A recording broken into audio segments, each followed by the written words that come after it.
में जो आज वीडियो लेके आया हूँ उसमें मैं आपको study tips and time management के बारे में बता रहा हूँ।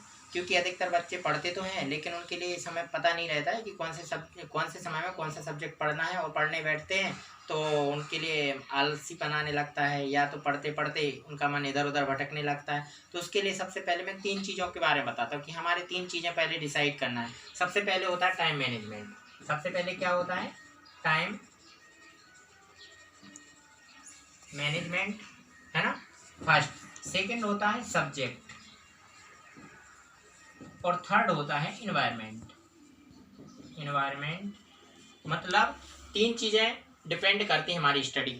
सबसे पहले कि हमें समय कौन सा होना चाहिए। यदि आप देखिए पढ़ने बैठते हैं, यदि टाइम दोपहर का है या आलसी, जैसे दोपहर में अधिकतर आलसी आती है ना, तो हमें सुबह शाम मतलब पहले तो सबसे पहले आपको टाइम का मैनेज करना, टाइम टेबल बनाना है। टाइम टेबल बनाने के बाद फिर आपको देखना है कौन से समय पे कौन सा सब्जेक्ट पढ़ना है। यदि आपने इन चीज़ों का डिसीजन ले लिया कि हमें इस समय पे इस सब्जेक्ट को पढ़ना है, क्योंकि अधिकतर आप देखना कुछ सब्जेक्ट ऐसे होते हैं जो बहुत इंटरेस्टिंग होते हैं, जैसे कहानी पढ़ना। यदि आप ज़्यादा बोर हो रहे हैं पढ़ते पढ़ते, आपको ज़्यादा प्रॉब्लम होने लगती है, तो अब क्या होता है उस समय आप कोई हिंदी के कोई कहानी निकाल के बैठ के पढ़ने लगें, तो उससे क्या होगा कि आपका मन लगने लगेगा, है ना। और उसमें जैसे आप उसके बाद होता है एनवायरनमेंट। एनवायरनमेंट का मतलब होता है जहाँ हम पढ़ने बैठे वहाँ पे ज़्यादा शोरगुल वाला स्थान नहीं होना चाहिए, या ज़्यादा चहल पहल वाला, क्योंकि उसमें क्या होता है जैसे आप पढ़ने बैठे और डिस्टर्बेंस होने लगता है, इसके कारण पढ़ाई में मन नहीं लगता है और हमारा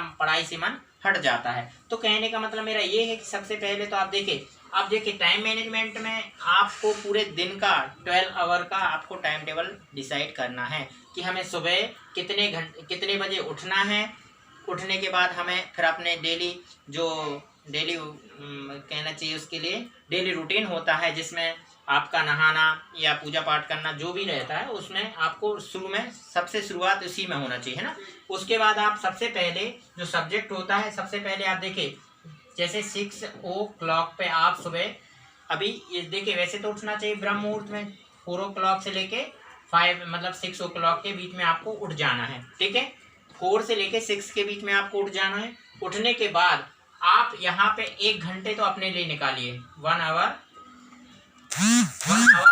ओनली अपने लिए निकालना, जिसमें आपके डेली रूटीन के जो वर्क होते हैं वो करना है, ठीक है, जिसमें एक्सरसाइज हो जाएगी, योगा हो जाएगा। उसके बाद आपको डिसाइड करना है कि सबसे पहले आप जैसे मैथ्स सब्जेक्ट ले लीजिए, है ना। मैथ्स मत लो या फिर जो ज़्यादा याद करने वाली चीज़ें होती, क्योंकि सुबह टाइम याद जल्दी होता है और अच्छी तरह याद होता है, और वो जो सुबह का याद किया हुआ रहता है वो हम भूलते नहीं हैं, वो हमारी मेमोरी में मतलब इजीली बैठ जाता है, ठीक है।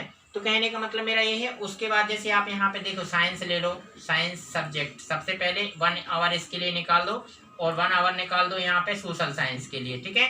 दोनों सब्जेक्ट ऐसे होते हैं जिनको लर्न करना पड़ता है। साइंस को थोड़ा समझ भी सकते हैं, लेकिन साइंस, सोशल साइंस, हिंदी, ऐसे सब्जेक्ट हमें सुबह पढ़ना चाहिए। उसके बाद जैसे जैसे अब 7 से 8 थोड़ा, ठीक है, बहुत सारे लोग इस समय जाग जाते हैं तो ज़्यादा चहल पहल होने लगती है, तो इसमें मैथ्स, इसमें क्या होता है मैथ्स को करने, इसमें याद नहीं करना पड़ता है, डायरेक्ट इसको करना पड़ता है, ठीक है, प्रैक्टिस करना पड़ती है। तो मैथ्स की हम प्रैक्टिस करेंगे तो 7 के बाद, उसके बाद 8 o'clock में क्या होगा।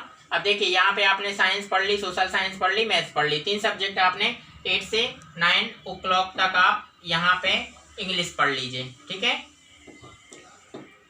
इसके बाद देखिए ये तो सुबह का टाइम हो गया। अब 8-9 बजे के बाद आप जो थोड़ा बहुत नाश्ता चाय पानी के लिए 1-1.5 घंटे के लिए ब्रेक ले सकते हैं। उसके बाद फिर अभी तो क्योंकि अभी छुट्टियां चल रही थी अब, लेकिन स्कूल ओपन हो गए हैं तो अब स्कूल जाना होगा, तो इस कारण आपको टाइम ज़्यादा नहीं मिल पा रहा होगा। अब ये देखिए इसके बाद बीच में आप 1-2 और ऐसे टाइम डिसाइड कर लेना जिसके कारण 2-3 घंटे आराम से पढ़ सकते हैं, ठीक है। उसके बाद आपको सब्जेक्ट प्लस टाइम दोनों चीज़ें तो हो गई। अब समय मतलब जहाँ पे हम पढ़ने बैठे हैं वो समय स्थान ऐसा होना चाहिए जहाँ पे ज़्यादा वार्तालाप नहीं हो, या बैठक का समय जैसे आपने देखा होगा हॉल होता है जहाँ पे बहुत सारे बच्चे आते हैं, बच्चे नहीं मतलब बहुत सारे पेरेंट्स के जो फ्रेंड्स होते हैं या जो भी आना जाना उठना बैठना लगा रहता है, ऐसे हॉल में ना बैठें। उनके लिए एक सिक्योरिटी वाला रूम होना चाहिए जहाँ पे आप जाएं, वहाँ पे बैठ के पढ़ें, आराम से गेट शट कर लें। उसके बाद आप वहाँ पे आराम से बैठ के जो डिस्टर्बेंस ना हो, ठीक है। तो कहने का मतलब ये है कि आप पहले तो पढ़ाई का एक टाइम टेबल बनाइए। टाइम टेबल बनाने के बाद उसमें सब्जेक्ट डिसीजन लीजिए कि वो ऐसे ही शाम को बना लेना। ऐसे यहाँ पे ले लिए 3-4 घंटे, 3-4 घंटे शाम को ले लीजिए।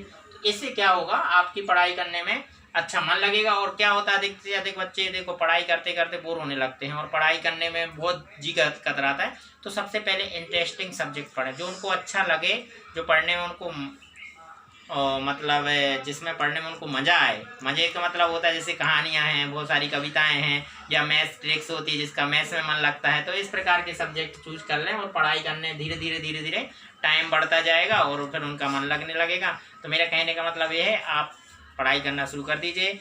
और नेक्स्ट वीडियो में आपको बहुत अच्छी तरह से डिटेल में समझाऊंगा। अभी तो थोड़ा, और जिन्होंने अभी तक मेरे इस चैनल को सब्सक्राइब नहीं किया है वो सब्सक्राइब कर दें, ताकि जो मैं नेक्स्ट वीडियो अपलोड करूंगा तो आपको वो मतलब जल्दी से जल्दी मिल जाए।